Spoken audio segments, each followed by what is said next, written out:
Welcome to Defence Connect's The Progress Report, the show spotlighting the women shaping Australia's defence and national security. Welcome to Defence Connect's Progress Report, the podcast where we explore the stories, careers and experiences of women working across Australia's defence and national security sectors. I'm your host, Tash Taylor, and in each episode, I'm sitting down with industry professionals to talk about their journeys, personal growth, mentorship, and what it really takes to build a meaningful career in one of the country's most complex and essential industries. My guest today is Niru Verma, partner consulting at Excelium. Welcome, Niru. Hello. Hello. Look, it's interesting because we actually both met a few weeks ago now at the Cyber Security Awards night. Yes, we did. We did, and we bonded over a few bubbles, a few glasses of Prosecco. Bottles, my I was love. about to say No. bottles. No, glasses. A few glasses of Prosecco. We took some nice pictures. You had the most amazing red dress I think I've ever seen in my life.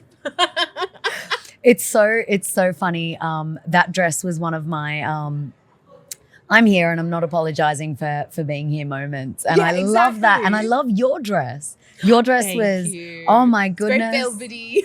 Very velvety, very feminine energy, very queen. I love Very it. queen. It's giving queen. No, look, and it was great. It's great to have those sort of experiences going to events and meeting people organically. And I know instantly I was like, oh my God, you have an amazing personality. I want you as one of the guests on this podcast. And look, beyond first impressions, I did quickly realize that you are an absolute powerhouse in the cyberspace. And you have a really fascinating perspective on leadership, identity, and, building inclusive workplaces. So in today's episode, we're going to sort of unpack your journey. Oh, I love that. Thank you. So look, I really would love to know, what has your career journey looked like so far? How did you land in cybersecurity? How did you land where we are today? How did you get here, lady? How did you get here? Look, I guess the resume goes back, the CV, the LinkedIn profile goes back. I was in the APS for 11 years, moved from APS to contracting and then moved into consulting from there. In the middle of that, I tried to run my own gig for a little while. It was really successful, tried it in a couple of different ways. And I really like running my own gig, but at the same time, I actually really like building with other people. Yeah. And I realized, when I came to that realization, I sort of popped it on a sticky note and I put it on my career wall, right? I love building with other people. So when I get that opportunity, or when an opportunity comes my way, I'm like, how many of my Post-it notes does it stick? That's brilliant. I love the idea of having a career wall. I think that's so cool. And it's like, it's an opportunity if we get multiple of these Yeah. Post-it notes, but it's a risk if it doesn't. If it only gets one, then it's a risk that everything about my career is going to sit on this one Post-it note. Yeah. So that's what I did. I'm super duper passionate about solving problems. And I was born, it's a pathological condition, right? I was born with the how hard can it be gene. Yep. So when someone brings a problem to me, I usually just tuck my hair behind my ears and I'm like, right, how hard can it be? We're going to solve this. We're going to figure this out. It's figure outable. Love that. I guess academics wise, I've got an undergraduate in IT, Information and Communications Technology from University of Wollongong. Shout out. Beautiful. I have a master's in National Security Policy. Shout out to the National Security College at ANU. I have lots of experience solving problems, and I was born with a how hard can it be gene, right? So those are all the conditions of success that you need to Definitely end up in cyber. A friend of mine a few years ago said, hey, Niru, I need all of those things. You've got all of those things. Can you help me shape my business? And I helped him shape his business for a couple of years. And very, very recently, Excelium knocked on my door and said, hey, we've heard you've solved these problems over there, and you're really good at shaping businesses. So can you help us shape ours? Excelium is a phenomenal Canberra cyber business with a great reputation. And it gives me a chance to build on my previous experience, my academics, and again, work with good people to build good things. Yeah, no, honestly, it's incredible, and congratulations on the new role. I know you're super excited about it. But look, so was there inherently that deep love, I guess, for interest from a young age then in sort of cybersecurity or sort of national security in that sort of space then? So my interest was always STEM based. Yeah. I'm a very methodical person. Yeah. I'm a very structured person, and STEM just gave me this world in which I could understand myself a little bit better. And cyber is this beautiful space where I can also tap into the creative side of me, right? And that creative problem side, the how do we solve this? How do we work for success? Cyber really gives me that. And I think everything that I did in my career, whether it was in the public service, whether it was contracting consulting, it kind of slowly shaped my journey towards an up-and-coming industry with some really complex problems, with some really interesting people. And everyone that's good in this industry is really focused on building together. So I was like, tick, let's go. We love that. No, that's brilliant. And look, what I would love to know then is obviously you've had this amazing career journey. So you have a beautiful perspective that you can give us on being a female leader in a male-dominated industry. What has that looked like for you? So I want to shape that just a little bit. Go for it. I'm a female, non-technical leader in a male-dominated industry of deeply technical people, right? So I just want to shape this a little for a second. And what it looks like is connecting with a lot of honesty. Yeah. Right? Having the strength and courage to say, I have no idea about this bit. Can you help me understand? And I think that there's a fear sometimes that in saying that you're unsure, you know what I mean? Like when you're... I'm uncertain. Exactly. I'm uncertain and I don't know. I'm not incapable. No, right? Exactly. You're not incapable. And that's what it is. I think people conflate the two things. Yeah. Right? If you don't know the answer to something or you don't know the technical aspect of something, you're not incapable. No. You don't know a technical aspect. A lot of the time we look at technical people and, we say, technical people don't communicate well. No, they do. Maybe they don't know how to, so you help them. Yeah. And so you kind of, inside yourself, you develop this kind of Captain Planet persona and you're like, with our powers combined, we're gonna sort this out, right? Exactly. I'm gonna trust you to know the thing. Yeah. You're gonna trust me to tell me about the thing and let me communicate that. Yeah. Yeah. Right? So fun fact about me, English was my 5th language. Your 5th language? Right? Okay. So 1 to 5. So I'm born to an Indian ethnic background. Yeah. So Hindi and Urdu. Yeah. But I spent the first 5.5 years, 6.5 years of my life living in Libya. So wow. French and Arabic. Okay. Oh, beautiful. Okay. So I started off with Hindi, Urdu, French, Arabic, and then we got on to English afterwards. So what was instilled in me at a really formative age is we're all going to communicate in different ways. Yeah, no, definitely. Sometimes we're all saying the same thing in a different language. But sometimes there are some languages that embody a concept that doesn't exist in another one. It doesn't make the concept non-viable. It doesn't make the concept not real. Yeah. One language may have a perfect word for it. Another language may have a description for it. Whether it's a paragraph or a word, you're still saying the same thing. Yeah. You have to have the respect to communicate that in a particular way. Yeah. And I think cyber is very, very similar, right? Yeah. So you can have a deeply technical concept and then a technical person will understand it in their way of seeing the world. Somebody who's maybe business focused will say, well, you're just talking about risk, mate. Yeah. Yeah. Sure. Have the respect to understand what the technical person is saying. Have the respect to understand how to translate that into business speak, and have the humility to know that both those sides need you, but you need both those sides. Definitely. And look, when it comes to those, I guess, communication styles at the end of the day, do you think that being a female, you bring something to the table a little bit different to, your male colleagues. I know that's something that I was previous to recording the podcast. We were having a nice little walk around. For everyone that's listening, we're live at the Space Summit, and we were having a good old chat about this. But I think it's something that our listeners would love to hear about. I think so. I come to leadership, I come to the workplace, with a different perspective and a different approach to some of the men that I have dealt with, some of my male counterparts. A lot of the time and this is a podcast, right? So people can't see. I'm 4'11" and I'm a very short-statured, small person. So I don't come to a fight. I can never come to a fight with a presence, with a physical presence. Yeah. So I come at it with a desire to communicate, with a desire to engage maybe peripherally, where I won't take something head on. I may take something on where someone else may compete. I may choose to collaborate. Someone else may say, hey, we can't talk to those people. We're going up against them. And I'm like, hey, buddy, what if we go in together?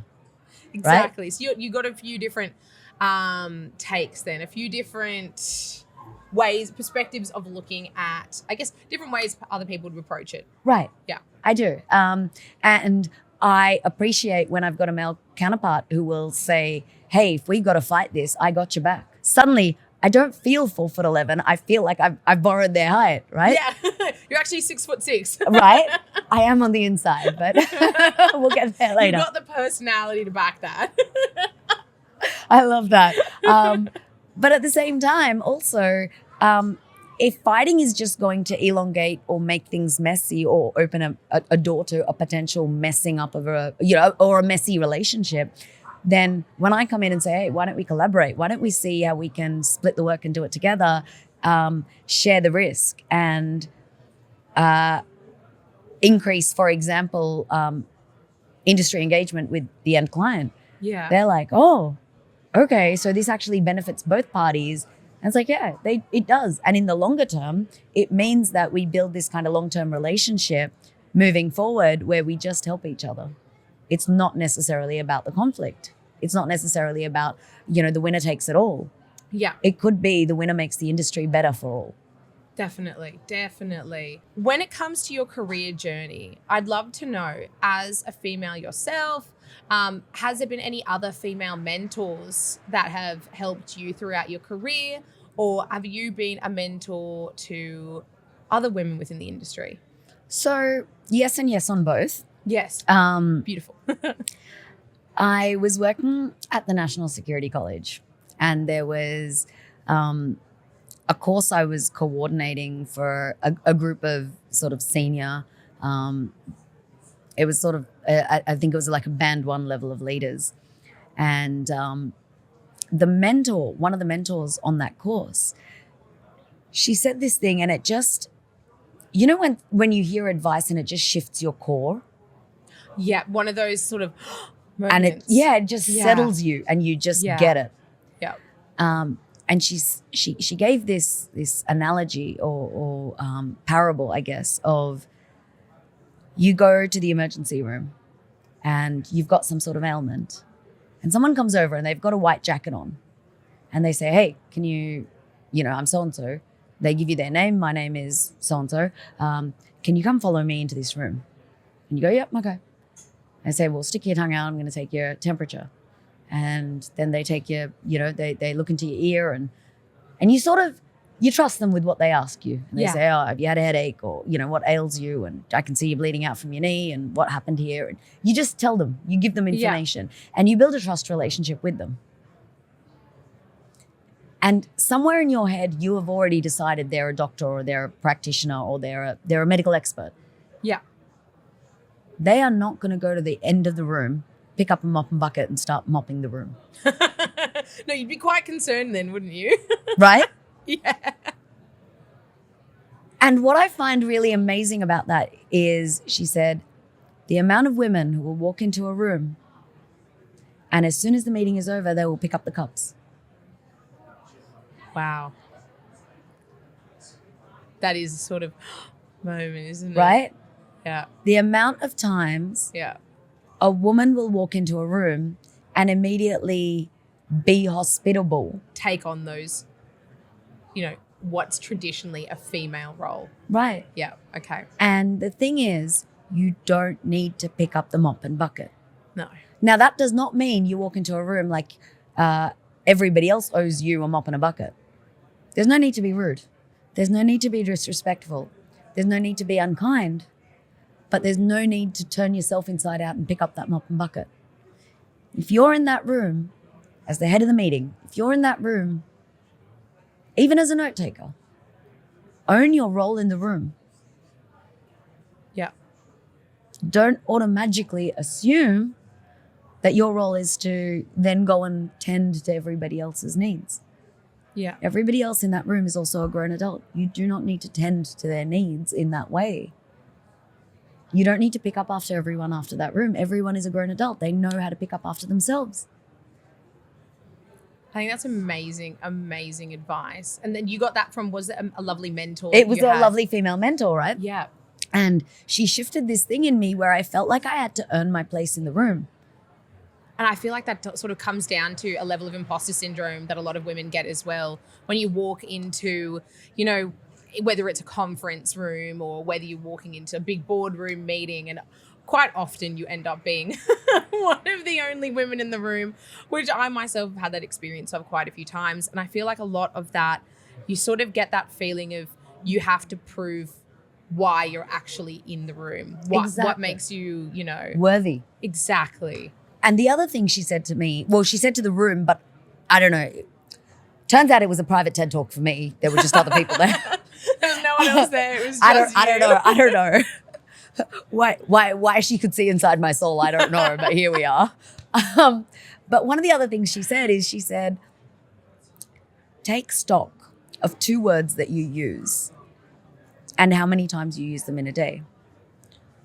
When you are talking about yourself in any way, take stock of how often you say just. I'm just. You're not just, you are. It's so powerful. You're not just a partner, you are a partner. And immediately you will hold yourself differently. Yeah. I'm just not technical. I'm not technical. You don't need the word just in there. You're not just anything. And that, honestly, this advice goes for males and females, right? Yeah, it goes beyond gender. It's just 100%. It's for anyone and everyone just within is. the industry. It just is. It is. So one thing she said is when you're talking about yourself, take stock of how often you say just. And really reflect on whether that was needed. Was that needed in the sentence? Don't use it the next time. And the other thing she said is take stock of how often you say should. Because should according to whom? Should according to what? It should just be like this. Who said? Yeah. And that, again, I reflect on that when I feel hard done by. Yeah. It shouldn't be like that. Should according to who, my friend? That's just how life is, right? So you need to pick yourself up and move on. Or justify where this should comes from. The world doesn't owe you anything. You need to go take it. You need to go work for it. You need to go fight for it or collaborate for it, as the case may be, right? But there is no should. Unless there's some sort of reference mark, footnote that justifies where this should comes from. Exactly. And look, this is beautiful transferable advice. Like you said, it goes beyond just women. This is for anyone. Right? And then when I mentor women in the workforce, I always look for women who, when I see them, I see my future boss. I do not want to provide this umbrella that you sit under. I do not. I want to get out of the way so the sun can shine on you. Yeah. And I think that's really, it's a really different way to look at mentorship and sponsorship and leadership. I don't want you to succeed only under my umbrella. I want to get everybody's umbrella out from around you so the sun can shine on you in the best way with SPF, but. Yeah, we don't want anyone getting burnt. Right, so I don't want that to happen, but in the right way, I want the sun to shine on you. I don't want you to exist as a function of me. I want I want everybody to see how you exist by yourself. Yeah. And I want to champion that. And so when I mentor a woman, when I mentor a female in the workspace, I'm always saying that I am not here to I'm not here to give you that top cover that'll keep you underneath what I'm able to achieve. Yeah. And just kind of usher you under the umbrella of what I'm able to achieve. I'm here to push you out into the limelight. I am here to champion you taking those steps out on your own. And then 100% I am going to chase your coattails. You're going to be holding them accountable. Yeah. So that I can run after them. For their success. Exactly. Right. Exactly. Right. And I think it's a really powerful thing that women can do for each other, which is not just say like, look at what I've built. Sit under my umbrella. No, friend.